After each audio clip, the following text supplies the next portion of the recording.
There we go.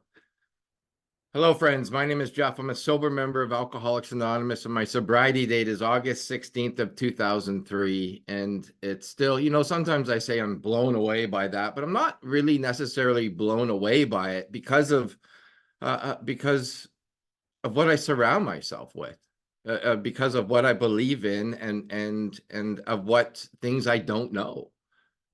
The topic, okay, first of all, Alice, thank you so much, ever so much for asking me to be a part of the FOTS 12-step Tuesday night meeting. I appreciate that. And everyone that does things behind the scenes here at this meeting. And I just want to say, Joanna, Carol, Adrian, I see you. I see you. I even see Doug from Ontario. I see you. I see a friend of mine, Ralph. Ralph, I see you too, brother. It's just so good, and it's an honor and a privilege just to be a part of A and to be able to share some sort of experience, strength, and hope around step 11 with you all tonight. And the topic I did chose, and I feel this is the equation before the equation.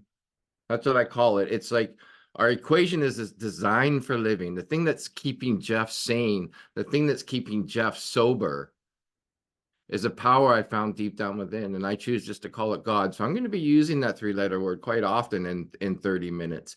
And if there's an issue, if you feel sensitive around that, I ask you to possibly maybe be willing to set aside everything you think you know about what that word God is, and replace it with something like replace it with love. So what would love have you be? Because my God is love. The thing with step 11, it's step 11 for me is all broad, roomy, all inclusive, and never exclusive or forbidding. We can go all over the place with doing a talk on step 11.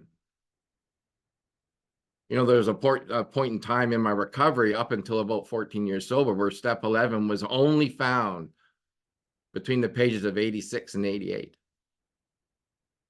That was it. You couldn't find it anywhere else, and it was very, very mechanical and very, very restrictive. And I suffered in AA by doing that.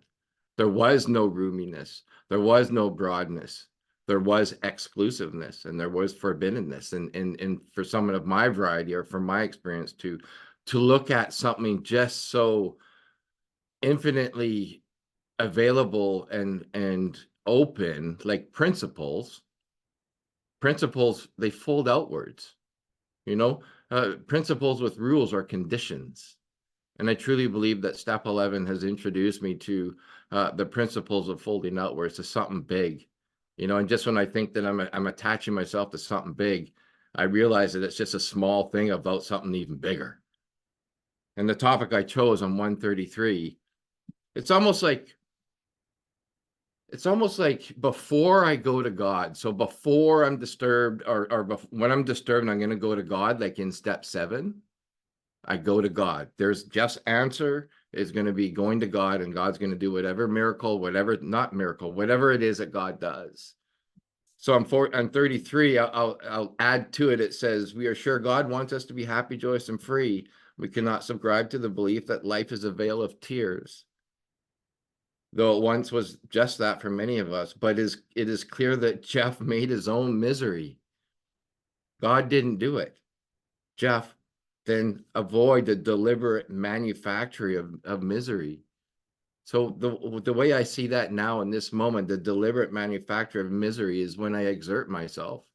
It's like a third step sort of thing. I'm exerting myself more into some sort of state of unconsciousness, some sort of state of separation of a power that's just going to allow me to be free from whatever I think's coming at me.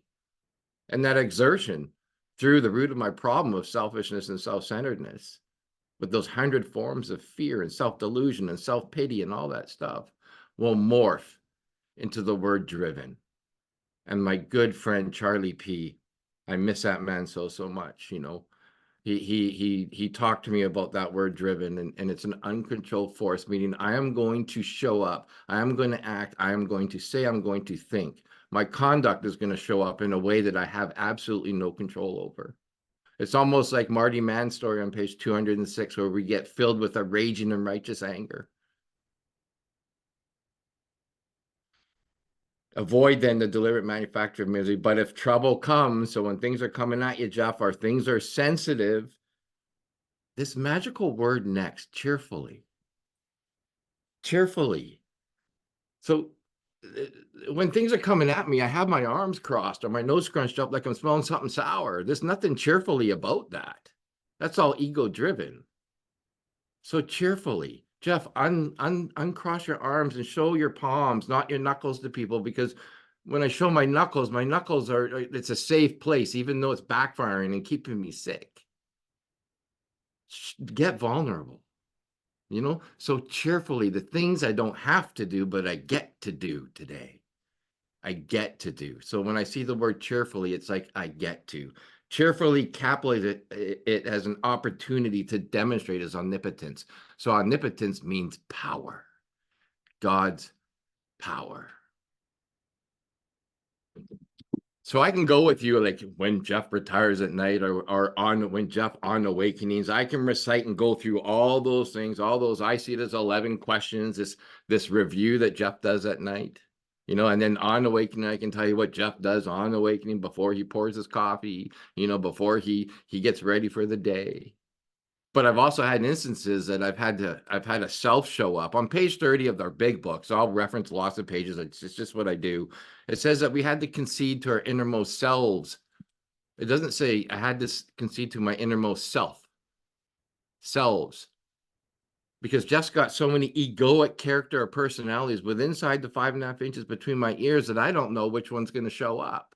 The businessman self, the Mr. AA self, the father self, the husband self, the dog owner self, the chicken owner, the llama owner selves. True story. God's graced me with a little hobby farm in my backyard. I don't know what self is going to show up. The other day, I got up and woke up a little bit disturbed and tired. And all of a sudden, this voice in my head goes, you need to go get some coffee and you need to make it really, really strong. So a barista self tried to start to run my show.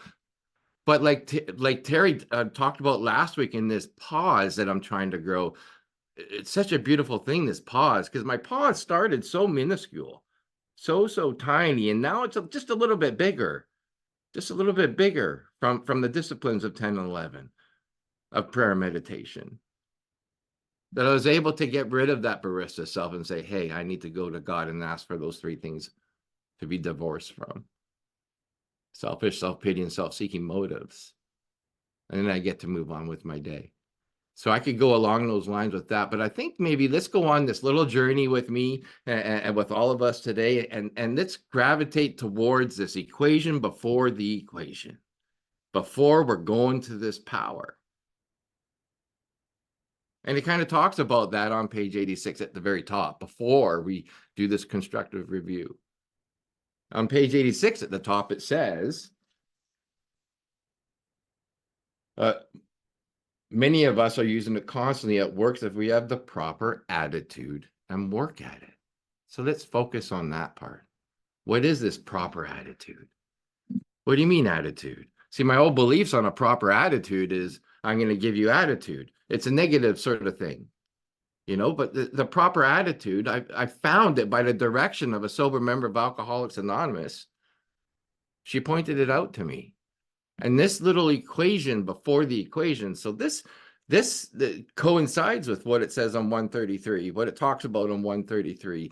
There's a magical little equation on page 55 of our big book that I missed for so long, until I heard this man and woman at a conference, a big book weekend conference in Cambridge, Ontario, your neck of the woods, Ali. And she pointed it out to me, Jeff. She goes, here's the proper attitude. Page 55 of the big book. And it says this. It says, Jeff, lay aside prejudice. So whatever's coming at me, whatever I think is being coming at me, or whatever this hurt, threat, or interference is, whatever this fear is, you know, whatever this old belief, old behavior, all that kind of stuff is, set aside prejudice around that. And what happens is it opens this pathway, this highway from my heart to the 5.5 inches between my ears, to my mind, because my mind was on a lower plane when things are coming at me, and I need to get it, or I get to get it to be placed on this higher plane. So if I set aside prejudice, that highway opens up, and now it's almost like veins.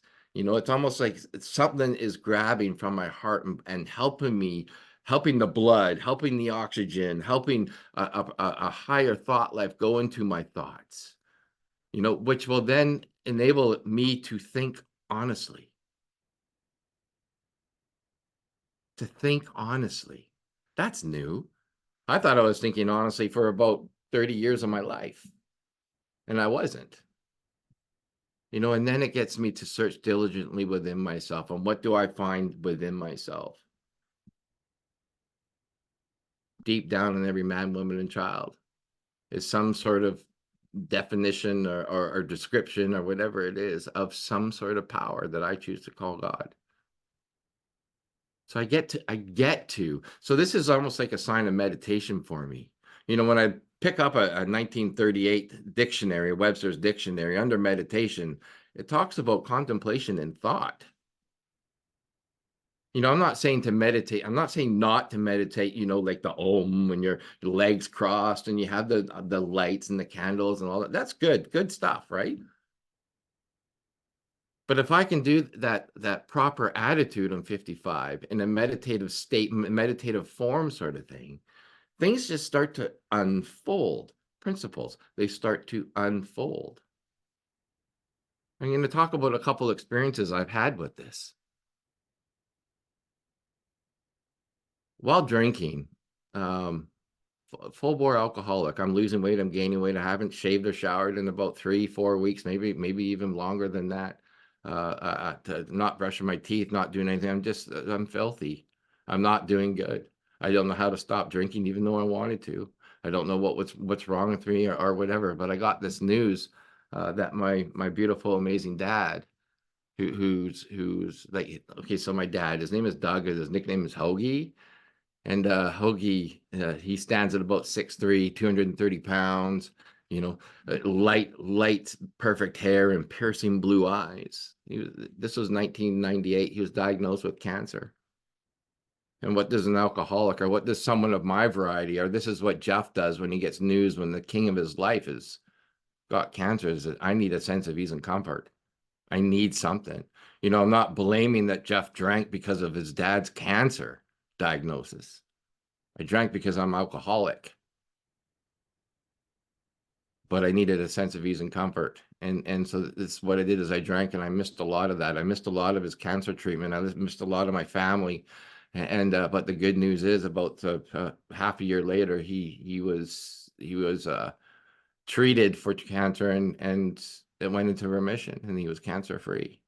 But I'm already so far gone. I'm on the verge of becoming homeless. I was not there. How do you deal with that? You know, how do you deal walking around in this world knowing that you weren't there for your dad or for your mom, for your wife, your kids, whatever it is? I drank, you know, and in the early 1999, he was diagnosed again. The cancer came back, but this time it was terminal. There was no getting out of it. And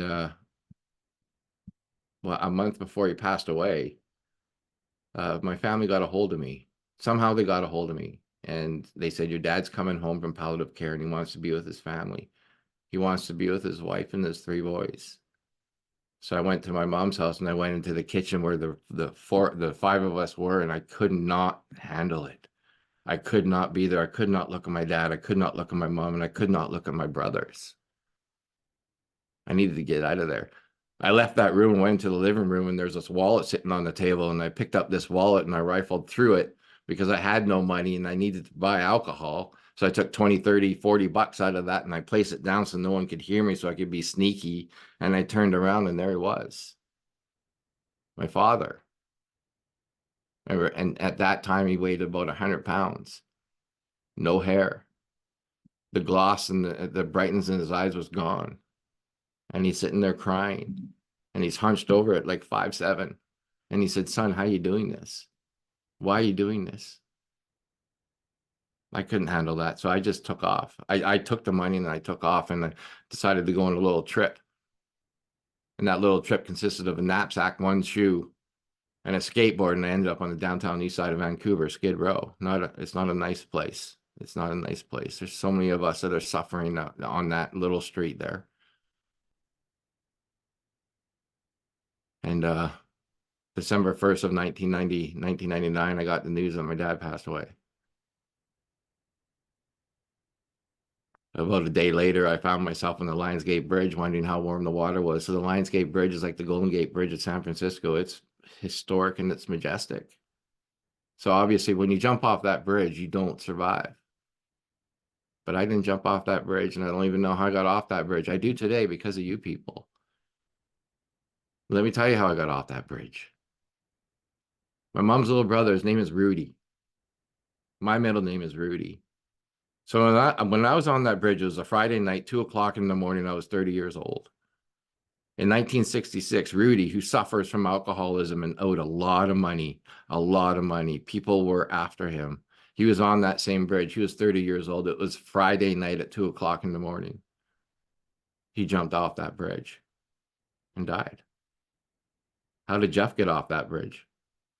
Well, I truly believe through the practicing of these 12 steps, especially step 11, and trusting and relying on this power, I know God got me off that bridge. And I also know that my uncle Rudy got me off that bridge.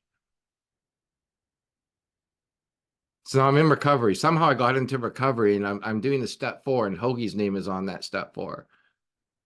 Right. And I got to the 4th column, and I got to see where I was to blame, you know, all my defects of character. And then step 8 came, and Hoagie's name, my dad's name, was on step 8. And then step 9, the amends. How do you make the amends to someone that's not here? How do you make amends to someone that's not in the relative truth, meaning has form? And our big book talks about how we do that. We write a letter. So I wrote a letter. And I got a sense of ease and comfort from it. But on March 1st, the next year was my mom's birthday, and I went to her house with me about three months of sobriety. And my 2 brothers were in there, and I got itchy. I couldn't look at her, and I couldn't look at him, my brothers. You know, that the worry, remorse, and morbid reflection was riddled all over me. The 4 horsemen were all there. See, what I was missing was this power. I was basing this 9th step amends on self, on what I think I need to do, coupled with text, not experience, with text.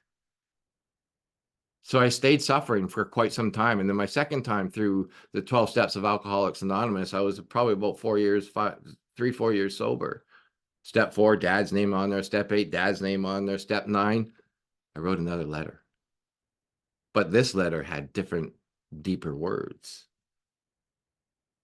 Right? I got some meaning behind it. And then I did a sacramental burning of this letter. So a little bit more depth and weight. I felt a sense of ease and comfort. Christmas time at my mom's house, my little brother with his wife and my older brother. And I got itchy again. I couldn't handle it.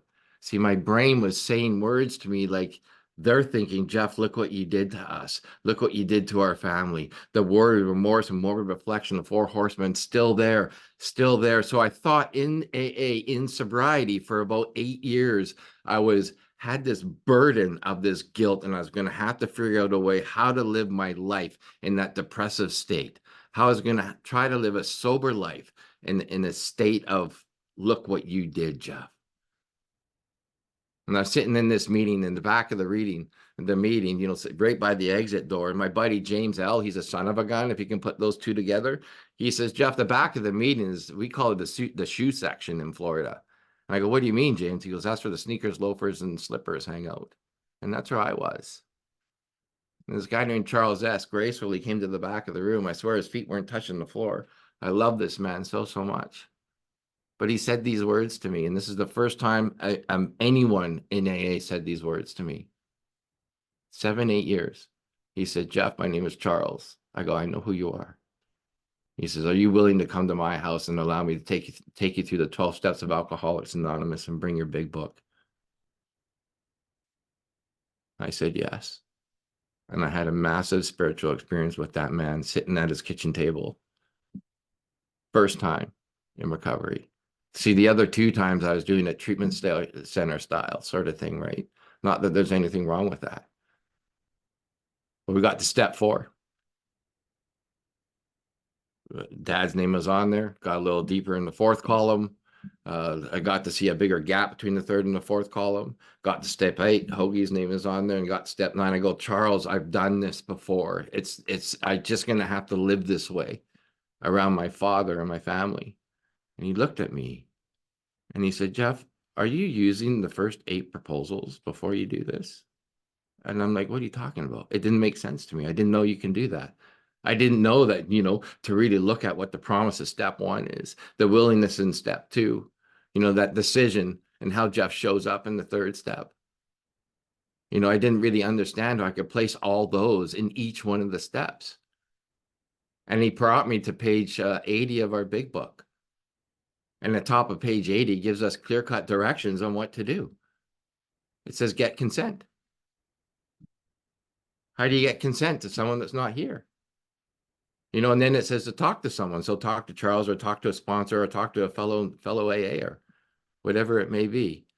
And then the best part of that 3-part equation is you go to God.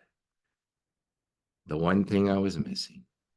So I went to God, and this is what happened. I got to this place of entirely ready, like in step 6. So in entirely ready, you'll see me. If you ever see me or meet me in person, you'll see, oh, look, just disturbed, but he's going into step 6. I can see it. I can see it, because when I've got my nose crunched up or my arms crossed, and you see Jeff unfold his arms and show a little bit of palm, and then all of a sudden you see his breath start to getting not controlled, because when things are coming at me, or when fear's coming at me, when hurt threats coming at me, is I'm either holding my breath or I'm breathing in really deep. You know what I mean? So I get my breath to like a baby's breath, where they don't know they're breathing, they're just breathing. Their tummies are going up and down, air's going in and out. So I get my breath to that, and then I try to get rid of one of the 1,000 monkeys that are in my brain, going, and going, just one of them, because 999 is less than 1,000. So I did that, and then I went to God, and I asked for help, I asked for guidance, and he showed up, and he said to phone your mom. So I phoned my mom. And I let her know what I wanted to do, and if it was okay. And she said, yes, son, I'm just glad I get to watch the news and read the newspapers today without seeing boys or man's body found. So I get to her house. I walk into the front door, and I look to my right. So things are telling me to do all this stuff. Jeff, look to your right. I look to my right, and there's this massive pillow sitting there. Now, this massive pillow is my dad's pillow that he used to get out of chairs when he was all skin and bones and dying from cancer, where he didn't have any muscle. This chair helped support his back. So I grabbed this pillow, and we go upstairs into the kitchen, and something said, Jeff, look out the window. Look out the window. And I looked out the window, and there's this majestic pool that my dad built in the late 70s, early 80s for his 3 boys and neighborhood kids. He built this pool by hand, and I can remember waking up on Saturday morning, and there he is with his coffee, vacuuming the pool for us, getting it all ready, taking the cover off and everything. And then it dawned on me, Jeff, grab your mom's hand, take the pillow, go to the pool. So I do that. I place the pillow down. Me and my mom, holding hands, sit on this pool, and we let our feet just hit the water. Just hit the water. And I made direct amends to my dad through my mom. And it happened. Since that day, I have never had worry, remorse, morbid reflection. The 4 horsemen have not burdened me around the things I did or didn't do, said or didn't say around my father and my family. And then I ended it with, Mom, is there anything I missed? And she said, oh yeah, there is. And she let me have it. She let me know there's a bunch of things that I missed. But this is for me where faith turns into trust. I love faith, but trust. Because that next day, I'm sitting in my house on the couch, and there's a knock on the door. I go to the door, and I open the door. And guess who's at the door? My father. 10 years after his death. And he's about 6'3", 230 pounds, piercing blue eyes, perfect hair, and he looks great. And he walks in and he goes, son, I just want to see how you're doing. And he looks around that living room and he says, I'm so proud of you. There's things I need to do and I need to go now. And he walked himself out. Now, whether you want to call that a dream, a vision, it was a spiritual experience that I had as a direct result of using a power greater than myself. Step 11 into the 9th step. It's miraculous. I got lit up with that. I got on fire in AA. I got so on fire that I got started studying the big book, where I know on page 95, line 2, words 6 and 7 are you're welcome. I became one of those guys. Right, Ralph? You know, knowing that on page 45, line 11, word 6 is obviously. So mechanical AA that I got sick again. And I had a step 1 experience of 14 years of sobriety, where my brain said, go drink. These people can't be treating you that way. You need to go drink and show them what they're doing to you. And I did. And I went to go drink. There's free alcohol 20 feet behind me. I went to go get alcohol. My brain, it's my thinking starting to play tricks. And I said, oh, what about your wife and your 3 kids? They're going to suffer. I'm like, yeah, they will, but I really need to do this. And I'm 5 feet away from the alcohol. My brain's still going. It says, oh, it's Friday night. Just go back to your home group on Monday. It's tricking me. This aberrant mind is tricking me. It's insanely convincing me that I can safely take this drink. By the grace of God, I found myself in the bathroom 20 feet past the booze, not knowing how I got there once again. And I heard this voice. And if you're in the bathroom, you would have heard it. It was clear as day. And it said, Jeff, you can go do that, or you can come find me. And the bottom of page 84 says, or page 43 and 24, that we won't have that mental defense against the first drink. It must come from a power greater than ourselves. And it did. And I white knuckled it that night. And I went back to AA to a roundup the next day with a big book tucked under my arm and walked in there prancing, thinking I know all this stuff. There's no way I'm going to let you people in on what just happened to me. And after a train of events there, because I don't have that much time left, is that I met my sponsor today, Mr. Marty J. And I had a massive spiritual experience of the 12 steps of Alcoholics Anonymous once again. And this is, you know what he said to me? He goes, Jeff, I'd rather sponsor a newcomer instead of you. What? Really, Marty? Don't you know page 25 tells us that we alcoholics are sensitive people? Why would you say that to me? But it's true, because I knew too much. He goes, Jeff, you know so much stuff. What you need to do is set aside everything you think you know about everything you think you know and have a brand new experience with me, God, and this big book and the 12 steps in life. And I became willing, and I did. I'm going to end it here. A year to the day, that same hurt and threat happened again. Something was coming at me when I was 14 years sober and I went to go drink. The same thing was happening. But now I'm armed. I have found the solution. I have found the depth and weight, the broad and roominess of this power I choose to call God today through prayer and meditation, through building this relationship. I'm building the spiritual life. So this threat's coming at me and I'm getting fearful. I feel it. I feel my breath is starting to change. And I did this. I'm willing to be willing. Saying it in my head. I'm willing to be willing. So it's like step 6 stuff, right? I'm willing to be willing. But I wasn't going in a cheerful manner, in the sense, in a humble manner. And I wasn't going to 7. I was sitting there in the willingness of even to be willing. And then finally I said, God, show me how you want me to be. The threat's in my face. And that voice, just like in the bathroom, showed up. And you know what this voice said to me? It said, tell this person you love them. And the threat moved back, physically moved back. The threat started to cry. And the threat said these words to me, Jeff, I don't know how to stop drinking. I don't even know if I want to stop drinking. I don't know what to do. And they left. They went to go do what we do. And the reason why I tell you that story is that I went and sat down on the couch right after that going, what just happened? You know, I got to walk away with not being harsh. I got to walk away with words of grace instead of foul words. I got to walk away with no resentment, with no fear. and I walked away with service. That person is 5 years sober today, by the way. 5 years sober. When we practice these principles in all our affairs. So what are you looking for? Happy, joyous, and freedom, right? The late, great Sandy B. What you're looking for, you're looking with. Well, if we're looking for happy, joyous, and freedom, if we're looking for sobriety, what are you using? Your arms crossed? Your knuckles? Old beliefs, old ideas, old behaviors? Are you using fear, hurt, threat, interference? Are we using the willingness and the equation to go to this power, to find true freedom? That's my experience today. Page 58 says we never apologize for God. Never.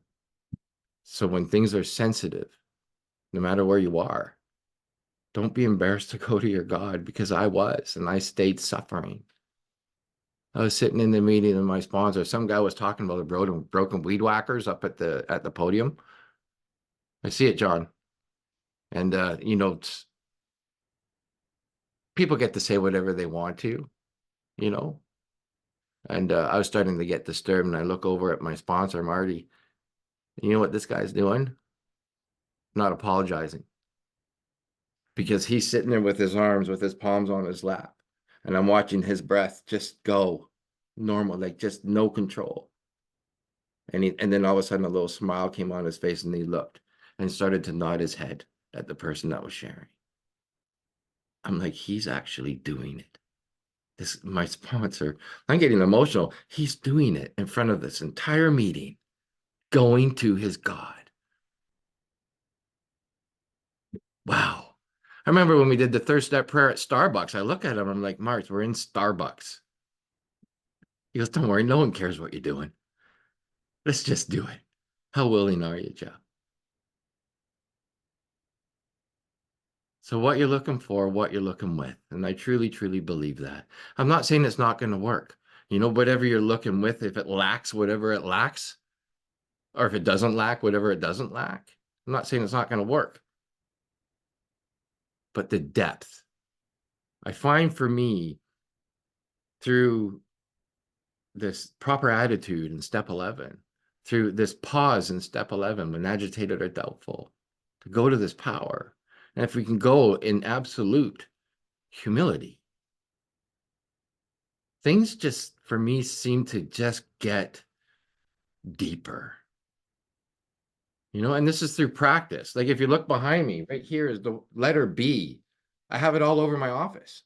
Why? It's because sometimes I get stressed out at work, and if I look there, I see the letter B, Jeff B. Be as love would have you be. You know, it's where I'm reshaping my brain to create these thoughts, word, action, habit, character, and having a new destiny, and not relying on that first part. Thought, get out of your thought, get out of your thought. And then I get to have real tolerance, a respect for people's viewpoints and opinions, and be of service to them. There's so much here, and I'm just beginning. I'm just learning. I feel like I'm 6 years sober.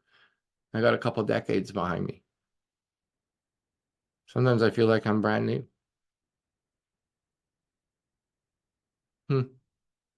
That's it. My brain just said, that's it. Thank you so much for listening. I appreciate it. Thank you, Alice. Thank you, Jeffrey. Wow. Kelly Alcoholic. Um, I'm gonna cut right to it. I took a lot of notes, but there were three things specifically that I had questions about. You talked about principles folding outward. Um, I wanted to know a little bit more about that. You said show your palms and not your knuckles. And I don't want to assume that I understand what that is.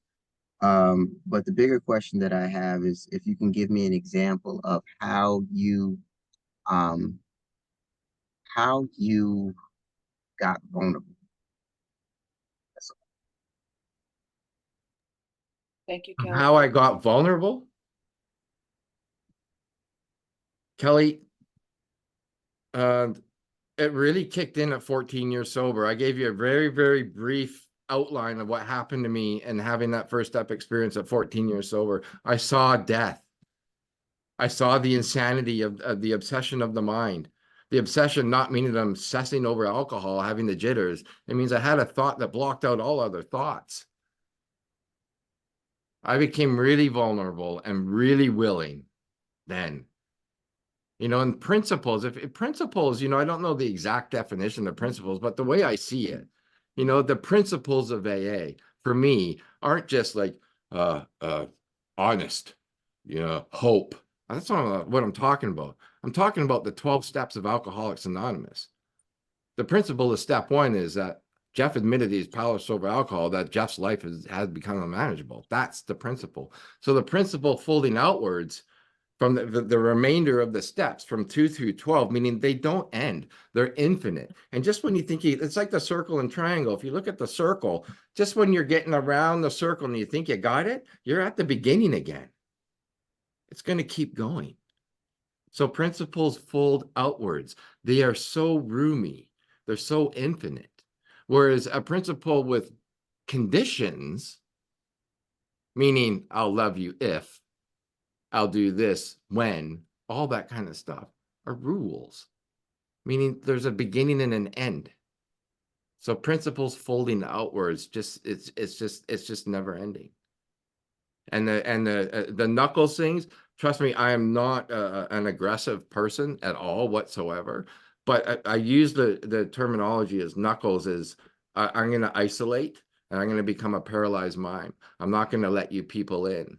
I need to do things in order to keep me safe.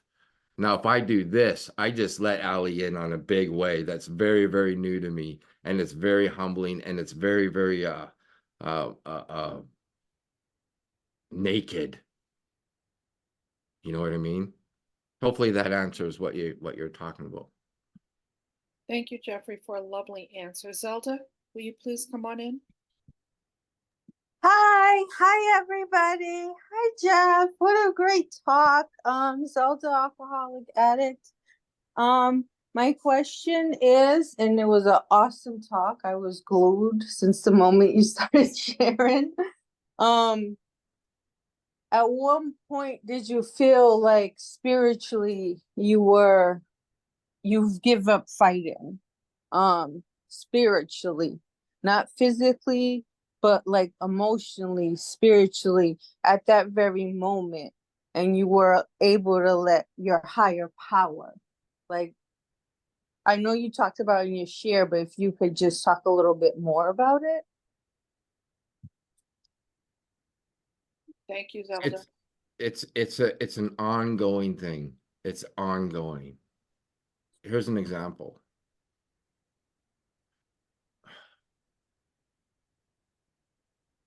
Whew, sometimes we just get hit with emotions. Currently, my life is really sensitive. Okay, it is really, really new and really, really sensitive. Because of that experience I had with Marty in the 12 steps of Alcoholics Anonymous, because of Charles in the 9th step, because of the 14 years in the first step, and because of what I'm gaining of the letter B, and because of sponsoring a whack of people, and knowing that Marty knows that I'm his sponsee, because of listening to people like Ali and Ralph and Adrian and Carol and Joanne, like all you people, it's a daily thing. So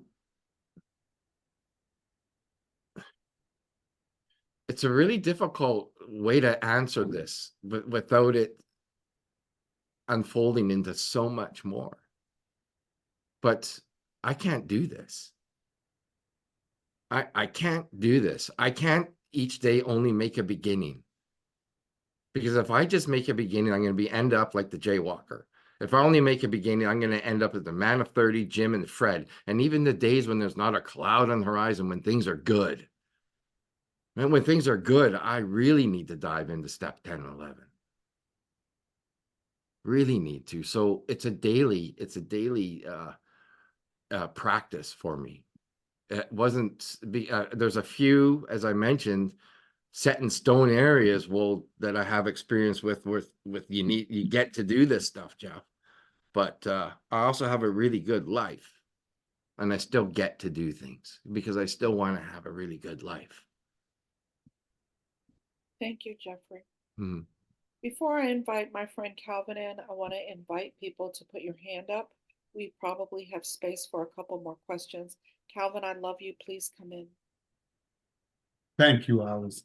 Hello, everyone. My name is Calvin. I'm an alcoholic. And thank you, Jeff. Thank you for a strong, good message.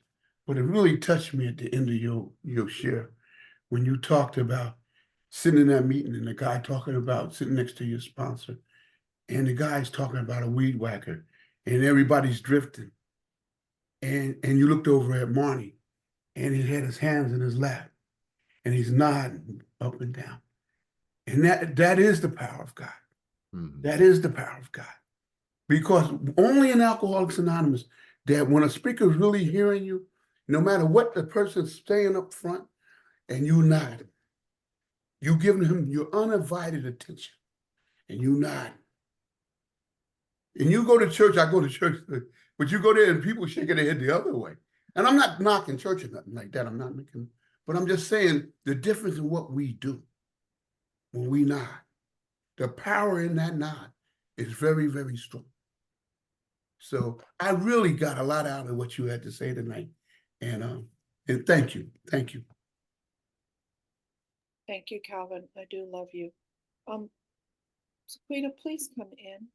I'm so excited you have your hand up. Come on. Hi, I'm Sadiqa. I'm an alcoholic. It's really good to be here tonight. And oh my gosh, Jeffrey, you really, really touched me. One, I am struggling to be committed to my 10th step. And I don't know why, because every time I do the 10th step, I go to bed and I'm like, oh my gosh, that was so powerful. I feel so great. And then I won't do it again. I did it 2 nights ago, but I didn't do it last night. So now I'm like, okay, I gotta do my 10th step tonight. But the thing that you said so much, but one of the things that you said on page 55 in the big book, here is the proper attitude, lay aside prejudice. And I wrote to myself, wow, that's really hard. And so I wonder if you can elaborate how you laid aside your prejudice and just give us a couple of tips on how we can do that as well too. Thank you. That is a beautiful question, and here's an experience. Sometimes it takes others. I was sitting there at the Nanaimo rally with Joanna C. and get to finally meet in person my good buddy Ali, and I let him in with a little bit of depth and weight on the sensitiveness that's happening in my life. And you know what this guy said to me? Jeff, there's a treasure in it. Ali, I'll never forget that. Thank you so much for saying that. Because there is. So what that did for me is it brought hope. Not that the sensitiveness will be fixed, but just going to be okay. So I need to lay aside everything I think I know about what is happening in my life. It's not about forgetting it. It's like our third inventory. We call it the sex inventory. I call it the conduct inventory. About how Jeff shows up.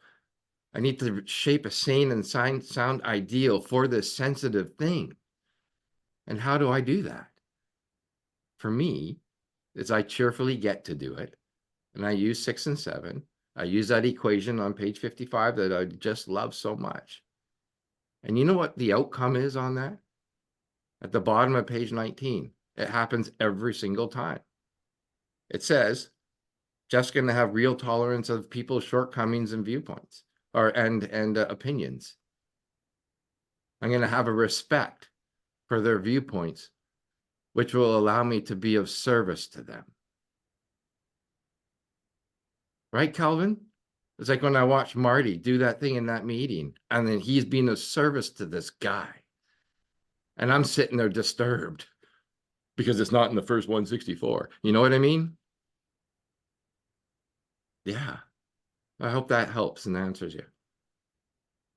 Thank you, Jeffrey. I'm going to ask my friends Howard and Kathy to come on in. Which of you has a question for us tonight? Come on, Kathy. Thanks, Alice. Thanks for your service. Thank you, Fellowship, the Spirit, the team. Thank you, Jeffrey. That was really fantastic. So my question is like that line on 86, if we have the proper attitude and work at it, and maybe it's morphed from the question before me, but when we logged on, you talked about how it became mechanical, and how did you get the change from the mechanics of that to the proper attitude and do it, that it didn't become mechanical? I don't know if that makes sense. It's something that, yeah. It totally does. I mean, the treasure in the mechanical for me was that I got to understand the studying of the big book, right? So something positive. There's a collateral beauty for me when I was really mechanical AA, you know, when I was really thumping this sort of thing. But how I got out of that was I started to suffer. I was staying sick.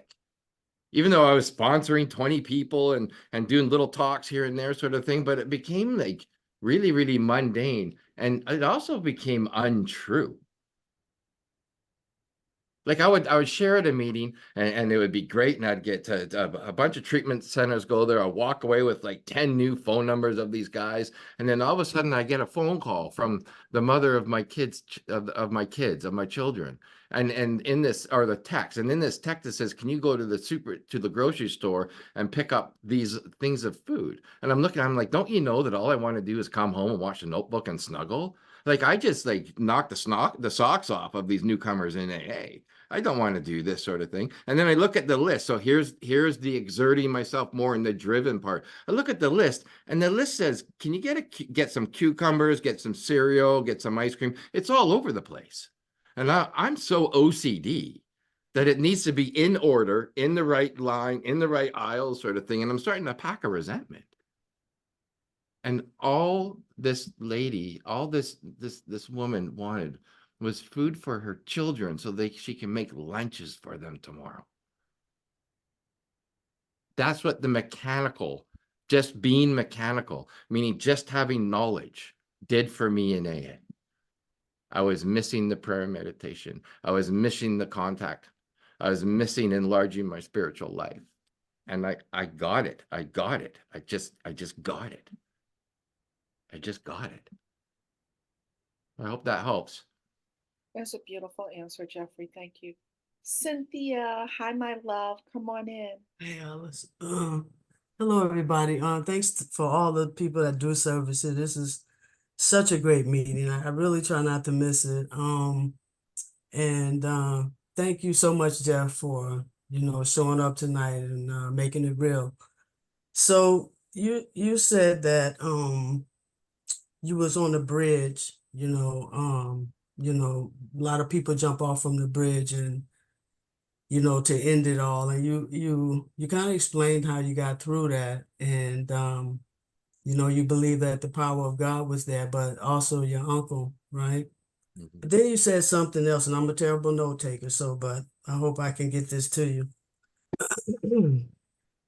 You said somewhere where you were standing about, I don't know, 5 feet away from some alcohol. It was telling you to drink.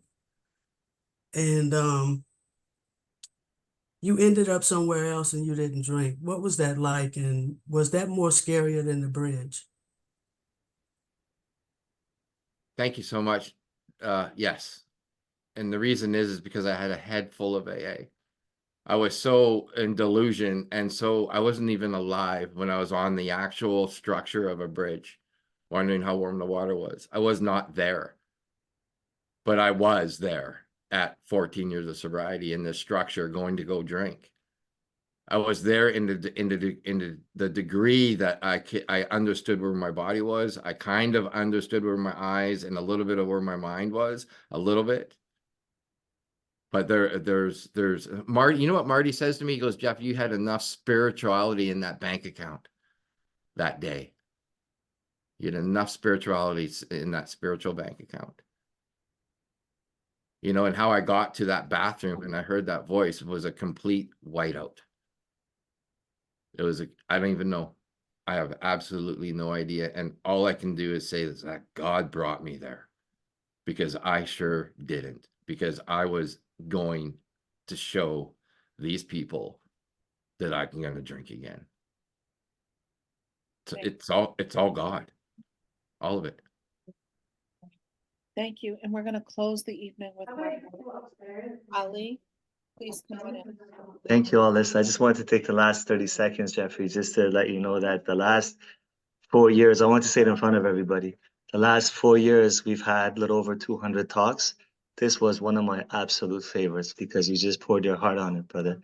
You talked about step 11 the most beautiful way without actually talking about step 11, like line by line, you know, and I appreciate that. Rumi says one of his poems, walk the lover's path with humility and truth. Those two things will take your hand and sit you right next to God. And that's what I experienced from you today. Thank you very much, brother. Thank you. That ends my service for the evening, and I want to turn it back over to my sister Teresa. Thank you for allowing me to be of service.